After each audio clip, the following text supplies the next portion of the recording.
ఇప్పుడు ఎక్కడ చూసినా ఏపీలో టీడీపీ వచ్చిందని పెట్టుబడులన్నీ అమరావతికి వెళ్తాయని, దీంతో తెలంగాణలో రియల్ ఎస్టేట్ తగ్గుతుందని ఎవ్వరికి తోచిన విధంగా వారు రకరకాలుగా చెప్తున్నారు.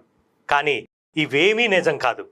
2014లో రాష్ట్రం విడిపోయినప్పుడు కూడా ఇక తెలంగాణలో రియల్ ఎస్టేట్ పడిపోద్దని, రేట్లన్నీ తగ్గిపోతాయన్నారు చాలామంది.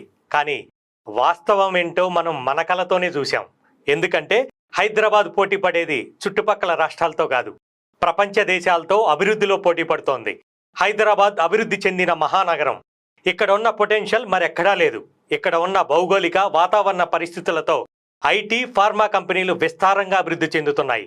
ఎప్పటికీ హైదరాబాద్ రియల్ ఎస్టేట్ని అగ్రస్థానంలోనే ఉండేలా చేస్తోంది. ఇంకా ముఖ్యంగా తెలుసుకోవాల్సిన విషయం ఏంటంటే, ఇక్కడ 15 నుంచి 20 లక్షలు పెట్టి ఇన్వెస్ట్ చేసేవారు హైదరాబాద్కు చుట్టుపక్కల కొనుక్కుందామని చూస్తారు, కానీ దూరంగా వెళ్ళి వేరే రాష్ట్రాలు